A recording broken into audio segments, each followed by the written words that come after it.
और ये सामान पड़ा हुआ है। ओके, वो आपको नज़र आ रहा है। लड़की भी चाहिए वो भी यहाँ से मिलेगी, और दारू चाहिए वो भी मिलेगी।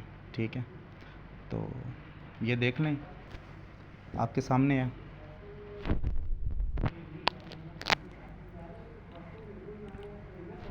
ये देख,